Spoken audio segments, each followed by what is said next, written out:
And our next speaker for Mics on the virtual summit by Backspace is Ahsan Mashkoor, the CEO of C Square. Ahsan, thank you so much for coming on, taking out the time for this. Thank you for having me on this. Really looking forward for an interesting discussion. Thank you for giving us the opportunity to come on. No, our pleasure. So, to discuss actually the commerce side of this pandemic and the COVID and a post-COVID world, also to forecast a little bit or to just have a more holistic perspective on what we're trying to all see in a better world, in a newer world, we've invited Essen to speak about his experiences in the customer experience sector. Essen is the CEO of C Square, as we've mentioned, which is a leading customer experience consultancy which has worked with companies not just in Pakistan, but reaching all the way to Central Asia, Africa, and the Middle East as well. Essen serves as the committee chairman at the Federation of Pakistan Chambers of Commerce and Industry, and also holds a seat on the board of governors at Seed Pakistan. So he also has an education side to his portfolio as well. And I've known Essen for a while. Nageen's known Essen for a while. And one thing's for sure is that this gentleman knows everything about everything. That's for sure. Yeah. There's a lot of you're setting up a lot of expectations here now. But it's always great to hear from you. Your perspectives are something that we couldn't miss out on this opportunity anyways. So Thank you. Yeah. so let's just dive straight into it. As in a post-COVID world, lots have changed. We've spoken also about consumer behavior. We've spoken about trends which have just escalated, and within the span of a month, they've come down altogether on a global context.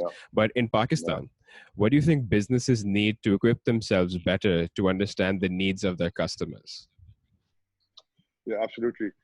So you see, right now in this situation, I think in a global pandemic where obviously we're not thinking about. So, for example, if you look at Maslow's hierarchy of needs, right? You're looking at the basic needs. Right now, we're only thinking about fulfilling those basic needs, right? Which is job security, which is the lower end of the pyramid, right? You're not expecting to take a vacation. You're not expecting to buy a new car for yourself. So right now, the reality is everyone is surviving, right? And everyone is looking to survive. When I say everyone, I talk about individuals, I talk about businesses. Everyone is looking and trying to identify how to survive. And to answer that question, actually, you need to see, you need to actually identify the behavior. You need to see what is the shift in behavior happening. So now, obviously, we can say that consumers are obviously very reluctant to come into a physical Karyana store or a retail store for their grocery shopping, or and obviously what we see is right now that at this crucial time and critical time where obviously it is very important for us, for businesses, to communicate to their customers. Right now, it's a very scary time, and at this point in time, businesses need to really give that comfort to their customers and the consumers, that they are standing by them. They understand the problems. They understand. So, for example, it's all about social distancing. It's about hygiene. It's about cleanliness. So obviously, if I'm a grocery store, I will communicate to my customers that, look, we are doing this to protect you, to ensure your safety.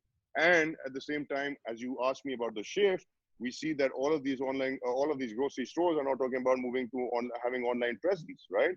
So a lot of these stores that, I'm not talking about the bigger chains, but I'm talking about the smaller ones that are Karyana stores. They obviously have had a lot of impact of reducing foot traffic.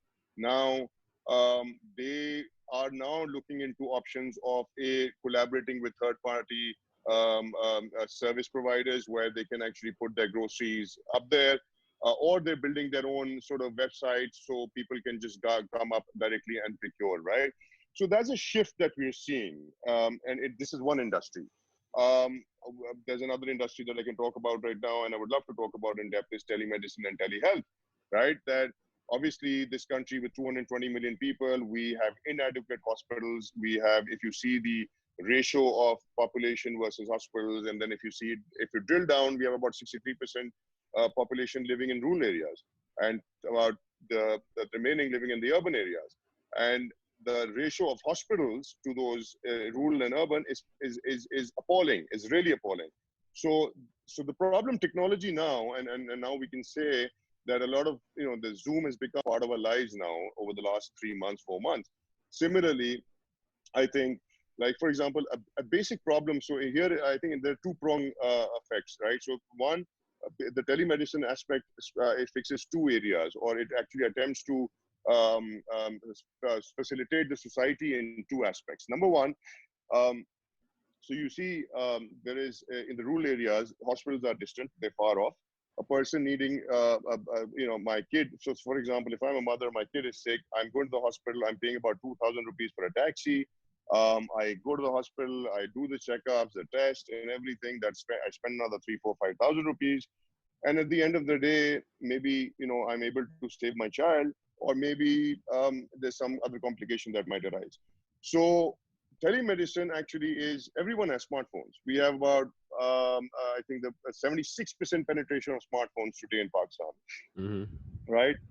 um, and in that 76%, if I say that all those people, a lot of them are not literate, they're not educated, but we can give them trainings and we can actually educate them through different means. There are technologies available to educate people as well. So consulting a doctor, sitting at home and sort of having a video engagement or a video call with a doctor, with a specialist. So for example, if my son is ill, the doctor can have a look. He can do the preliminary diagnostics. He can ask what did he eat? What is his stomach hard? Is his stomach not hard? And all of these things can be looked at visually, right? So the person's visit to the hospital does not need to happen. The person can just consult the doctor, get the medicines, and voila, at least he can start and sort of save that money. And obviously, the other thing that we're trying to address is that there's a lot of workforce, doctor workforce, female workforce, which don't practice because of cultural limitations. They don't practice because they get married. And so what we say is that bring them in the workforce as well, right? So, I mean, there's a housewife who's got a doctorate degree. They can obviously have the latest tests and examinations to be qualified for that, but get them onto the workforce. So they adapt. So, for example, a mother of two who's sitting at home, who's doing the chores at the house, but she can take out 3 hours in the evening or 3 hours in the morning when the kids are going to school to actually do video consultancy to patients. Now, there can be two aspects again. One is the rural aspect where you're doing it either pro bono, or you're doing a charity, or you're doing a government partnership where basically the government is trying to reach out to the rural population. The other thing is what we could also do is for the urban population. Right now in the COVID pandemic, if I have a minor injury or a minor thing, I'm scared or skeptical to go to the hospital. I don't want to be exposed to corona patients or anything. So I can use the doctor app right now, or any third party app right now, and connect and get an advice of whatever I'm feeling right now. And it would save me the trip and save me the hassle to go to the hospital. And I'm willing to pay for money for this service if I get a good doctor to consult on at my convenience, my fingertip. So this is primarily, if you talk to me, I see there is a big shift in the entire ecosystem. I mean, if you look at me, C Square, the IT business, we deploy call centers. The day this COVID pandemic happened, maybe after 3 days, all our customers contacted us and said, oh, we need to make our employees work from home. How can they take calls from home, right? So physical traffic into branches is reducing. So people are more concerned and they're getting panic and they're calling call centers more and more and more. So they can't, and obviously with this pandemic, the call center, you can't have all the call center agents in one room or in one facility. So you need to give them the comfort of them logging in from their homes and taking calls. And we're doing that for organizations here right now. So it's really changing. Every industry is changing to some level or the other, to be honest. Definitely. So, and I think again, you've always had a very tech forward approach. You've always tried to get, and you've worked very closely in working in transforming industries as a whole digitally as well. So, before the virus, as compared to now when we're in a lockdown, how do you feel that the rate of digital transformation has actually been over the Mm. past few months? Yeah, no, it's a fantastic idea. You see, fantastic question. You see, because so to be honest, initially in the last, so before COVID, let me just before COVID, right? It was all talk about digital. It was all talks about digital payments. But at the end of the day, the regulators were not understanding that why is the need of digital. And I think God gave us a natural calamity to deal with for us to understand this is why we need to be digitally able, right? I mean, just yesterday, Twitter announced that that they will work from home, right? They will not only now in the COVID situation, rest of the life, rest of the world, Twitter employees will work from home, right? So, I mean, obviously, things will change and things have changed. And if you so look, before it was always a very slow space. And again, I won't give you stats in particular, but it was a snail space because the regulator was not understanding the importance of it. Now the regulator understands the importance of it. Let me give you another example. Now, every first and second of a month, the numbers of the virus or the tested, the number of the positive cases grows. Why does it grow, Asad? It grows because we are paying salaries. Those notes are contaminated, right? So if we were able to digitally transfer those money to wallets and not give those salaries at the लाइनें लगती हैं branches के अंदर salaries लेने के लिए या दफ्तरों के अंदर लेने के लिए factories के अंदर लेने के लिए अगर हम आज digital होते सही है तो ये risk कम होती ये मैं नहीं कह रहा पैसे तो फिर भी we need people still need money right people still need money for transactions basic transactions to buy something from a street vendor but I'm just saying the ratio or the rate would be very less right so but now the government I think even the Digital Pakistan team everyone understands that the need so for example I'm just giving an example hypothetical if the transformation rate before was 5% I kid you not right now the transformation rate seems to be 50% right we are going in every aspect I think we're now talking digital we're now I think even a lot of digital wallets that were opened up they first needed to have a bank at the behind them as a partner bank to be able to open accounts. Today, they don't need to. All this has happened because of COVID, right? Because now the regulator understands the problems and they're trying to now ease it so that the economy can run, right? I mean, you can't just put a standstill and put a lock on the economy. You need to be intelligent about it. So, yeah. Very interesting. So, sticking on this actually, so do you feel that, and I read somewhere and I also heard a talk from just there was Junaid Iqbal and Munib Mayer and Faisal Aftab. So, they were talking about how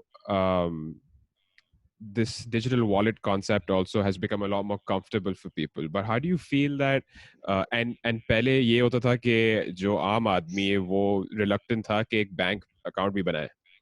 So the first shift was actually getting people onto debit cards and then moving them on from debit cards onto accepting that you can actually pay through this online from your phone or from your laptop or from any device that you have digitally. So how do you feel that that information can be disseminated to people that you don't have to be scared of things like fintech? And now if telehealth also increases, many people have that, there's also that placebo effect of going to a doctor. Right? How do you feel that that information also can be passed on to people that your solutions can be solved remotely via your phone, via a phone call, via you sending a little SMS? So, I think personally, if you ask me, today our population is very, our जिसको मैं बात करता हूँ, जो हमारे masses हैं, जो हमारा majority है, जो अपनी family को पैसे भेजता है हर महीने, जो अपने घर वालों को गांव में पैसे भेजता है, वो तो ये easy पैसा और jazz और इस तरह की services, H-Bill Connect या जो भी चीजें हैं, ये use कर रहे हैं, right? They're using it today. Anyone who is able to actually, and you know what, phones have really made it very easy for us. I mean, with WhatsApp, people sending notes on WhatsApp, this task is done or transfer money or whatever. So I think our people have, although they did not get the formal level of education, but because of technology coming in their hands and them being able to sort of play and maneuver with it, they are savvy, right? Today they are, yes, you're right. Before they were reluctant, but today I think they're not as reluctant, right? अभी जो reluctance है ना, वो reluctance उस चीज के ऊपर नहीं है, वो रिलक्टेंस है कि मैं अपने अनडॉक्यूमेंटेड को डॉक्यूमेंटेड किस तरह करूं और क्यों करूं, राइट? अभी रिलक्टेंस ये है कि मेरे तो इतने अनडॉक्यूमेंटेड पैसे या जायदाद है, मुझे उस पैसों को छुपाना है, सही है? अभी तो वो है। जो आम आदमी है जिसकी तनख्वाह 10,000, 15,000, 20,000 हो यार, he does not mind putting the money in a bank or in a wallet or somewhere. सही है, but and it's more, I personally feel, and the common man is using it, यार. I have about maybe 3 to 4 people at home, from my cook to my driver to everyone, and they've been very. I mean, the other day I think he was actually using one of these digital payment apps, right, to make payment. I was very impressed, right? And this is my cook, right? So I'm just saying that अब वो notion खत्म हो गया कि people are they ready or not? They are ready.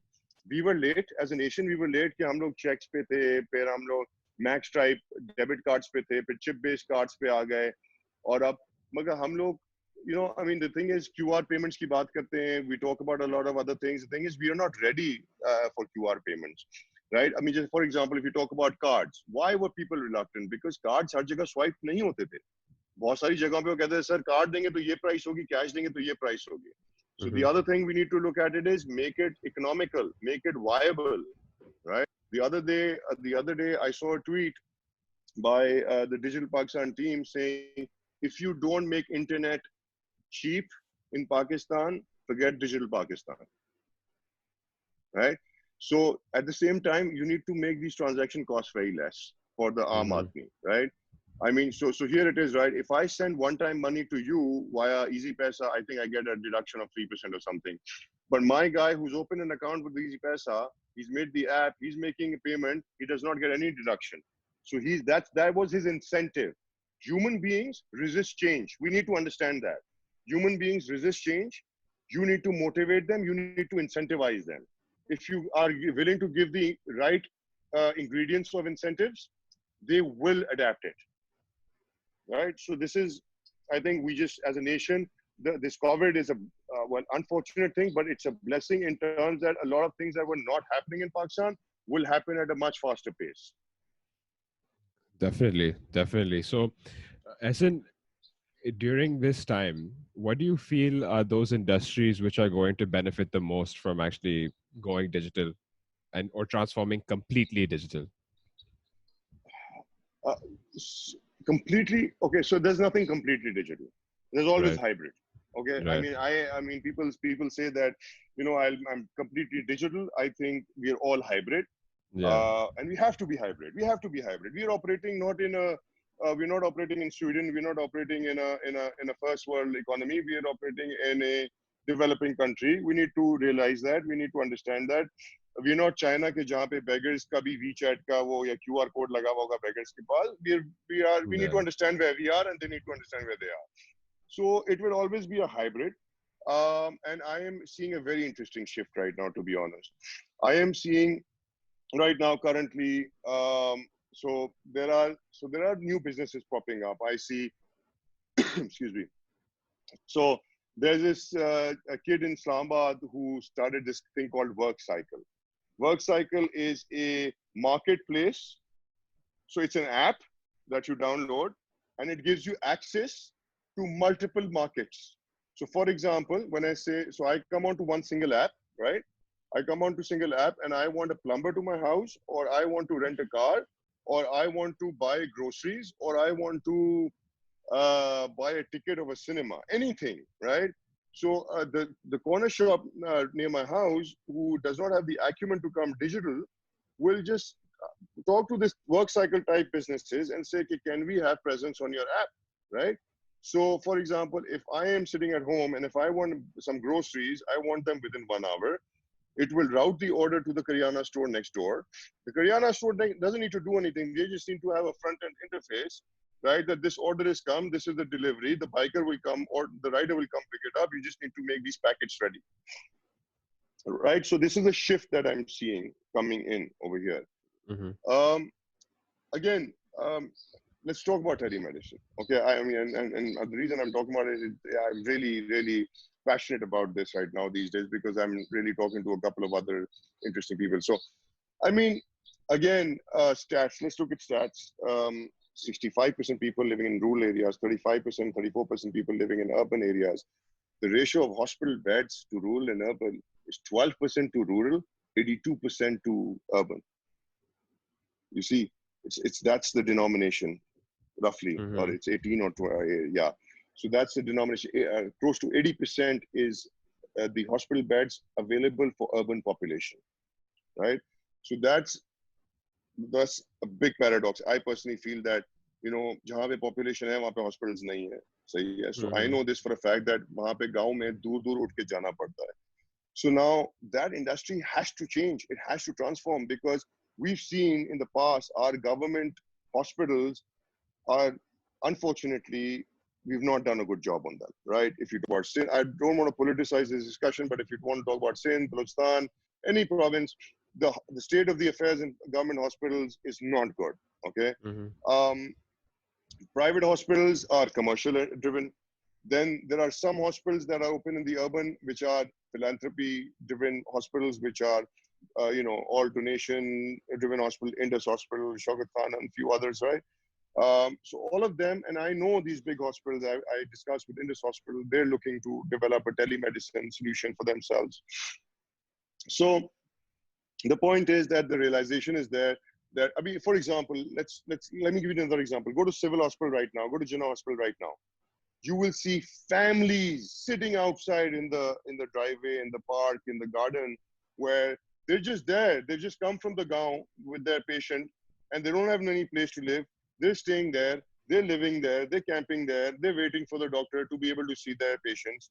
And once that is done, they will go back, or maybe, you know, stay there for a while till they get a better opinion, because accessibility to healthcare in their homes is not there. So just imagine if we are able to give accessibility for healthcare on your mobile phones, right? Which there are different platforms. Sehat Khani is there, Doctor Online is there. There are different platforms. We just need to, you know, integrate with them and be able to channelize and provide this service as a basic.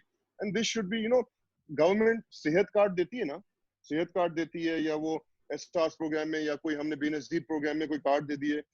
यार आप ये दे दो यार, ये आप एक solution दे दो कि all of my citizens in Pakistan have this app free of cost they can use and consult a doctor. This is a gift from the government, right?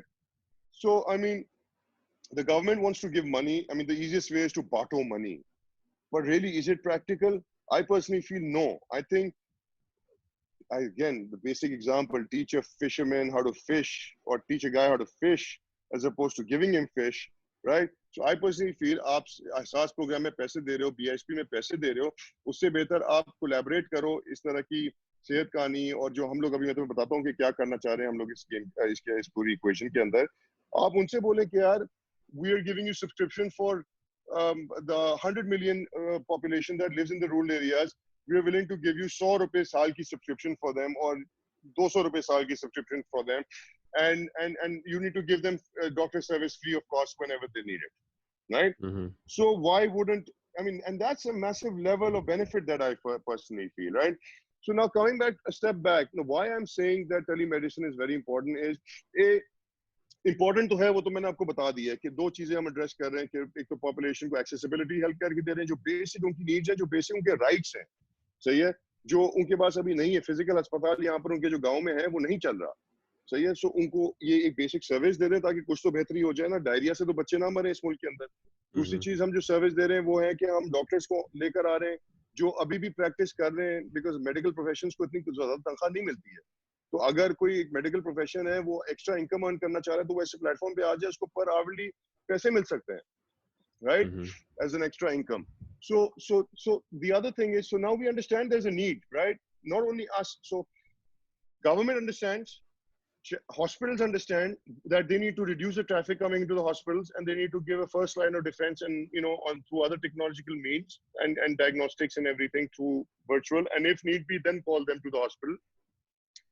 Insurance companies are looking into creating telemedicine and telehealth things, so that they are able to actually give package. So if I have an insurance through XYZ insurance company, they can package, you can download this app, you can get 6 consultations in a year free of cost from these renowned doctors.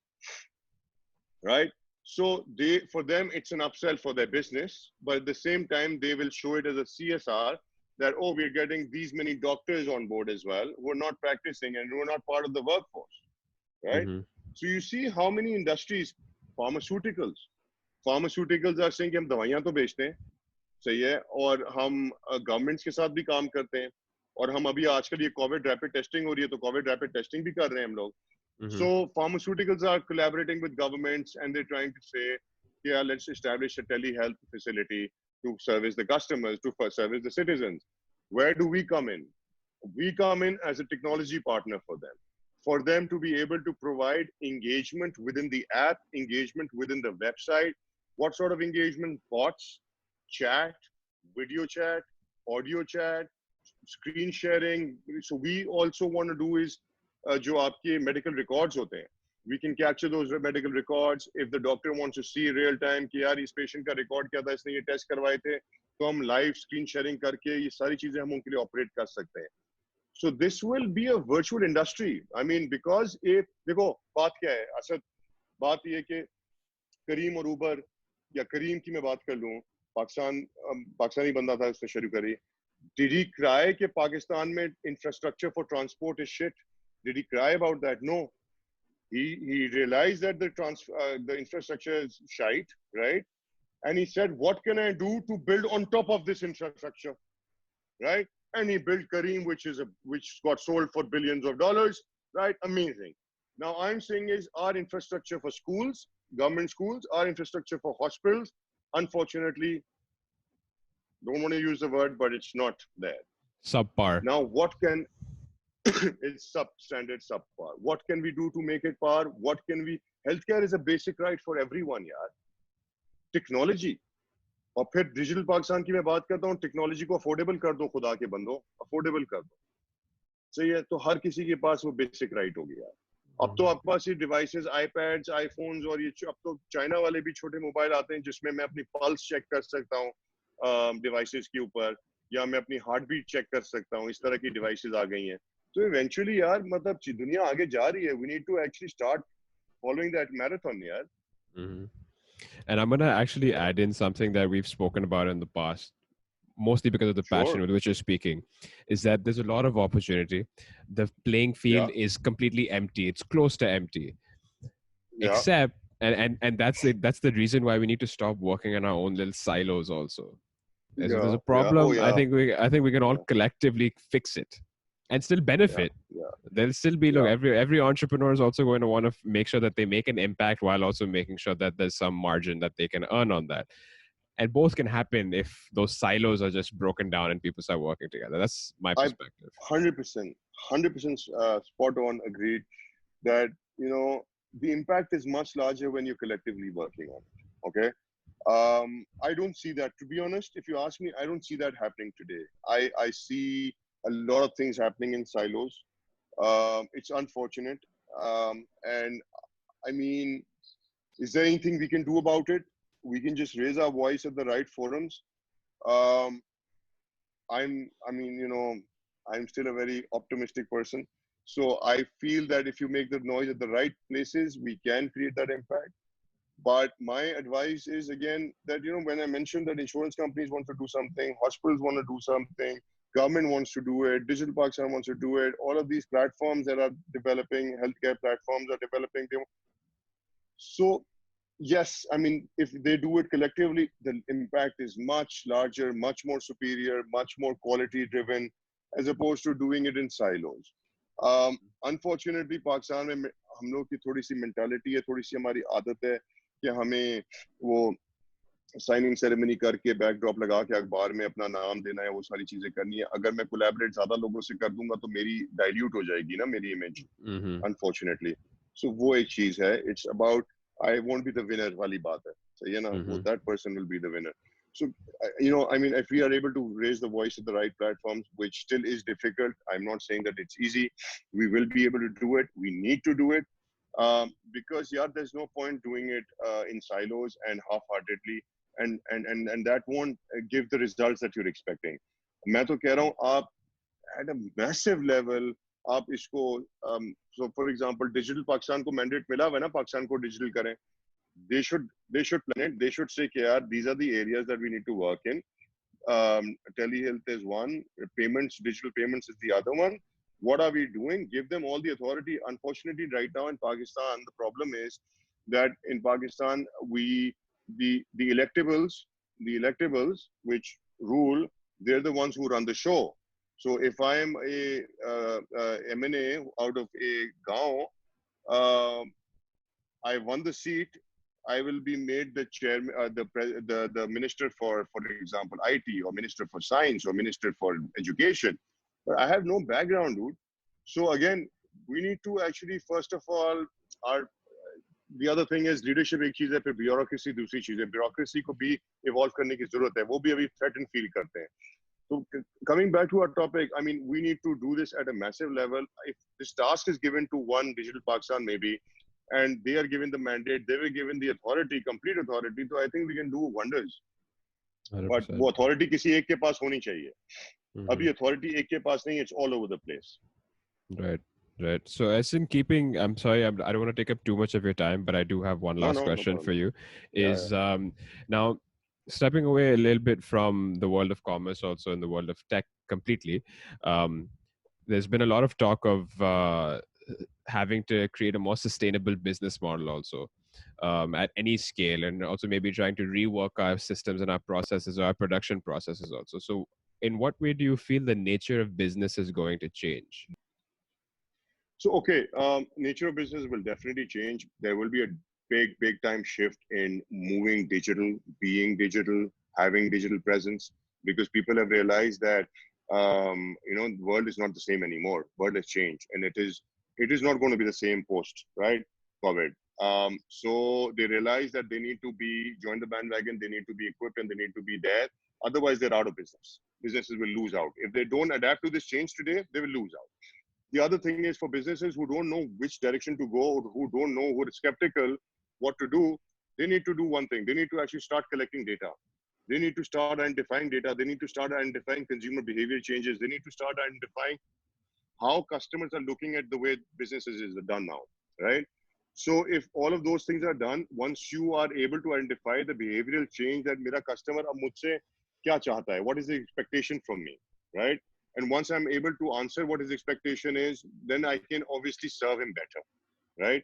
So being able to collect data is key, and then being able to make that decision. But obviously now the transition of people who were not dependent, who were not digital at all, now are looking to be digital, right? I mean, I can name you, I don't want to name, but there are majority brands in Pakistan, big retail stores as well, that have no digital presence.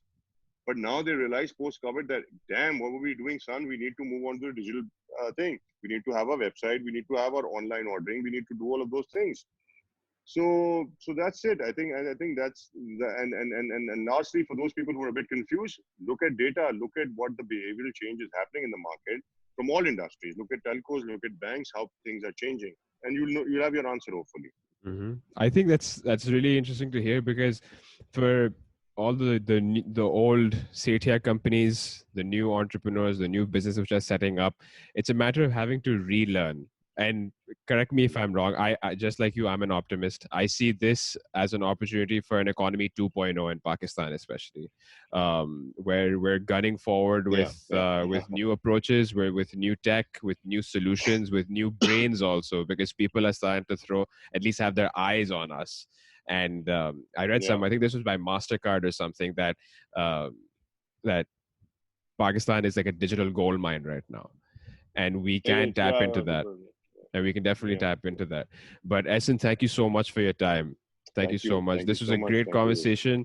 Hit mindset, hit innovation, communication, sustainability, all the 4 pillars of this summit. Thank you once again. I always feel when I'm having a discussion with you, I just feel that whenever we have a discussion, it is a better discussion than the last time. So I don't know what happens. There's something happens because, or if you have another same topic, if we discuss maybe a day later, it'll be more interesting and engaging. And more information. Thank you so much for having me. Always a pleasure. Absolutely. Ladies and gentlemen, continue. apologize if I'm a bit, because I'm on fasting and I'm not in my normal sense. So apologize if I've not been up to the mark. But yeah, No, you always put on a great show. That's for sure. Fasting or thank no you. fasting. Ladies and gentlemen, all of C Squares and Essence details will be in the description. Once again, Essen, thank you for your time. Thank you. Perfect, Asad. Look forward. Bye bye.